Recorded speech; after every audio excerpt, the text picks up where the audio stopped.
Hey everybody, this is Perch, and thinking about romanticizing the past. I think that it's tough because in comics, a lot of comics that came out in the past, most notably in the '80s, are among my favorites. And I know for several of the people listening, their favorite era was the '90s, and whatever it happens to be, I'm seeing more and more people really love comics that came out between 2000, 2010, the aughts, and I've heard different people give the opinion that before 2016, everything was great, or most comics were wonderful. Then it all went off the cliff.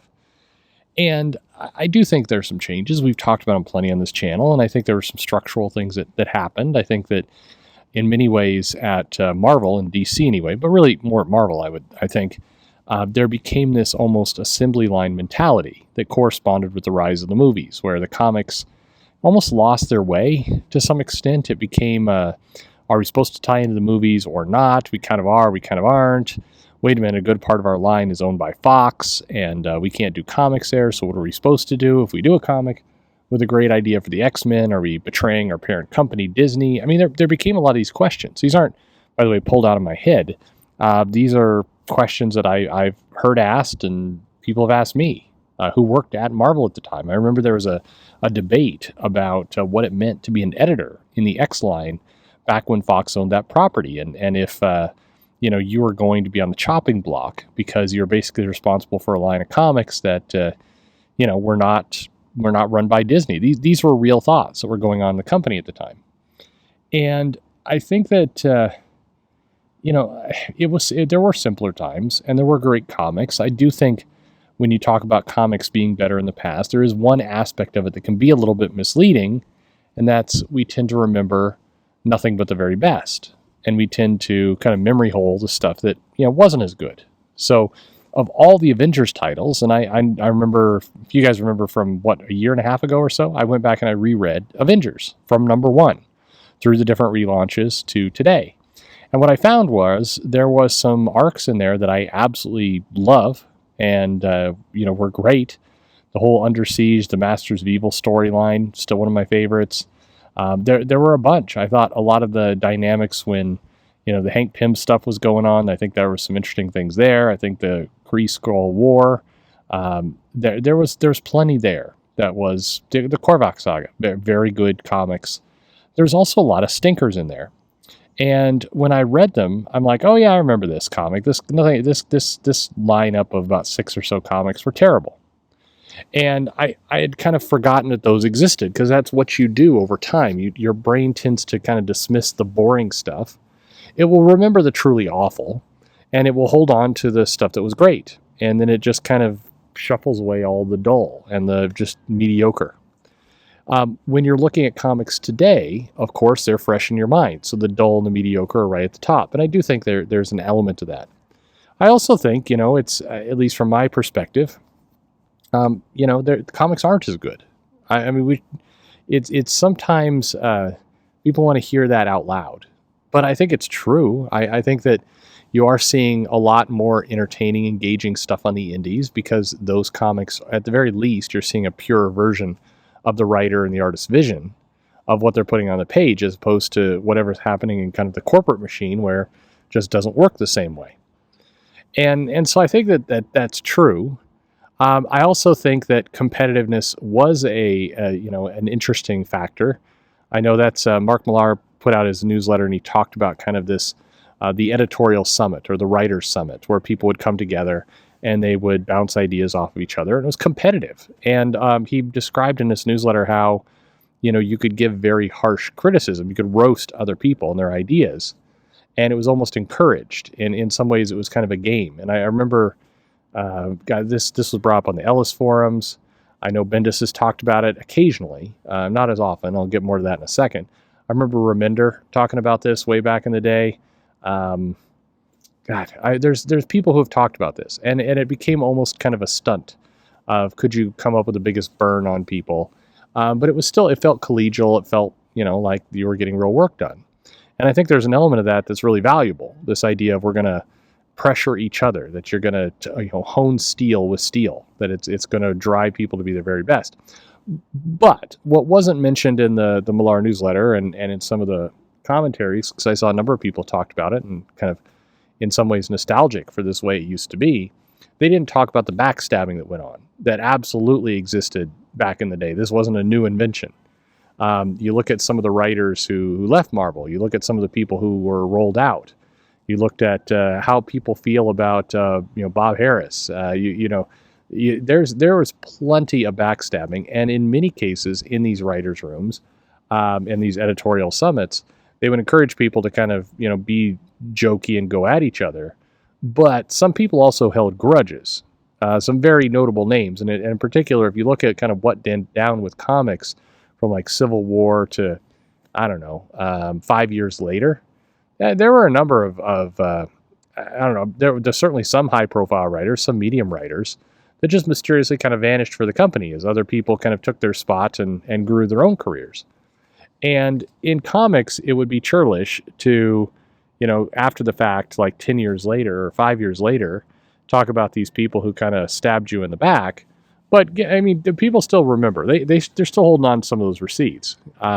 It absolutely did happen. So it was funny just to kind of hear this very positive reminiscence about the writers in the editorial summit. I think that practice is good, and I think being able to take harsh criticism and being able to make it, make your work better for it is absolutely a powerful skill that grown adults, functional human beings need to know. I do think that we're seeing this generation of kids, I know this is a cliche, who got the participation awards in soccer for just showing up. And the schools became conflict averse, where they didn't want to teach conflict to anyone. They didn't want to teach anybody how to deal with conflict.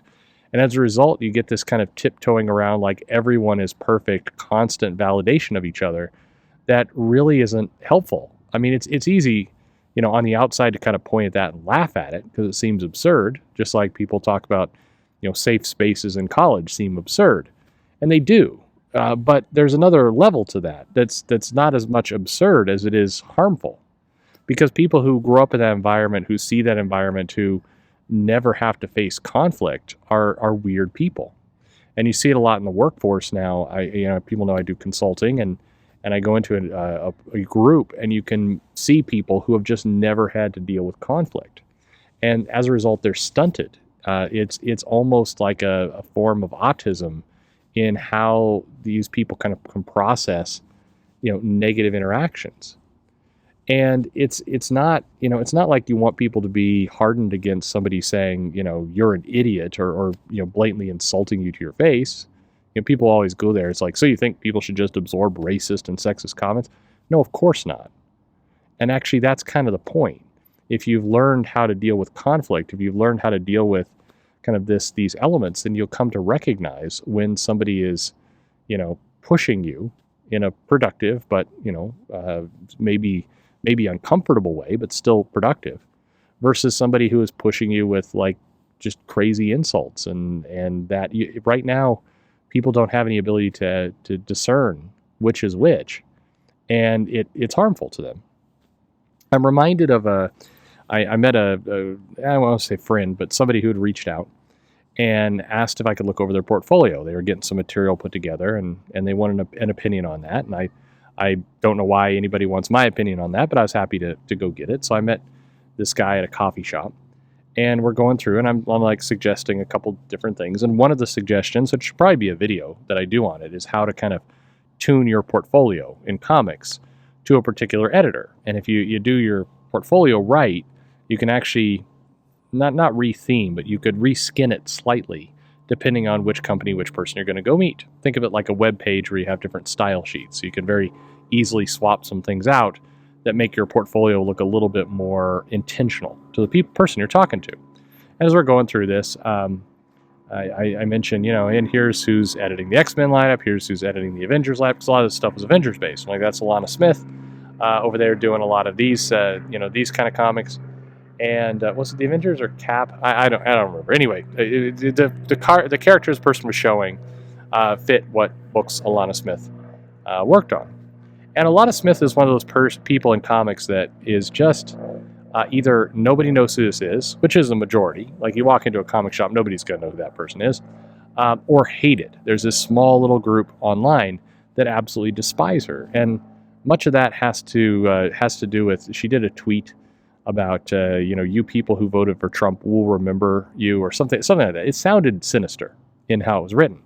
Now, I can tell you, having talked to Alana Smith in the past and met Alana and even spent some time at one of the cons, guaranteed Alana had no idea how that was sounding, which you could argue is stupid, given she's an editor. She should know how she's coming across. This is that video he did about how you're perceived tends to matter. Whether you intend things or not, how you're perceived matters. And that tweet definitely sounded sinister. It sounded creepy. And again, not her intention, but that's how she came across. But anyway, people have really disliked her. So this person I'm talking to goes, oh, I hate Alana Smith. I hate Alana Smith. I mean, they need to fire. God, I just see her face and I just get sick. I just hate this person. Just a very anger hate, very visceral.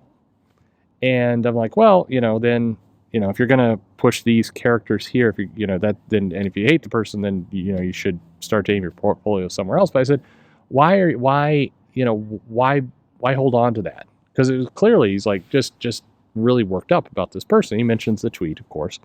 And I said, here's something to consider. The woman who handed us our coffee, probably because, she's a store manager and gets some level of tips somewhere, I'm assuming, there's a good chance that person who gave you the coffee made more than Alana Smith last year.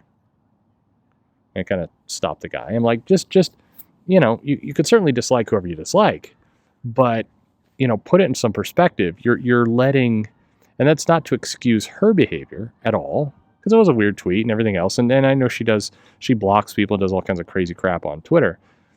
But it's less about her, more about you. You're letting this individual, who, from a financial standpoint, is probably less powerful, less influential than that woman over there who gave you the latte. And you're letting that person kind of live in your head as this kind of burning dislike.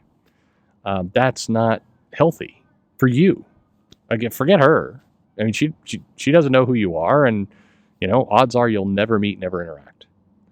But yet the specter of this person is living in your head, and the woman over there giving you coffee has more influence, arguably, in your life.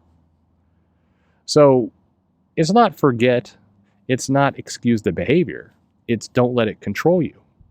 Every now and then I see people who are doing crowdfunding books, and they will say, this is sticking it to Marvel.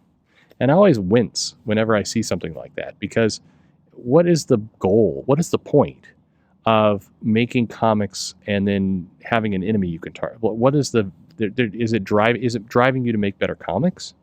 No, it's just giving somebody rent in your head. And you want your head filled up with better things, with creating comics and thinking about new skills and marketing and pornography. You want your head filled up with good stuff. Having it filled up with this enemy constantly in your head, it's distracting. It creates a ceiling. It doesn't allow you to fully be who you want to be. Anyway, it's been an interesting time in comics. I think we are living through this interesting transition where people are edgy and there's a lot of acting out and a lot of emotion, and we're gearing up for the next 20 years.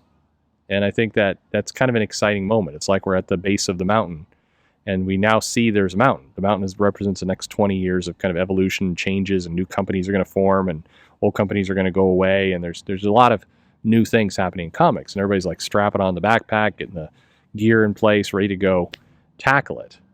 And to me, this is the critical time. This is a time where you want to be well prepared. You want to have your eyes open. You don't want to have tunnel vision. You don't want to be living in a bubble where you're not seeing important things you should be seeing. This is the moment that will define a lot of people's careers. So it's exciting, and I'm anxious. I'm anxious for that. That's the optimistic part that I'm excited by, kind of seeing these careers play out. Anyway, if you happen to be up in the Pacific Northwest, you ever want to get together for a beer or coffee, you don't need to bring a portfolio. I'm ready to buy you one. It'd be fun to meet up with some people and kind of talk comics. I will not look like you expect. I think the people who have met me can agree to that. Anyway, as always, thanks for listening.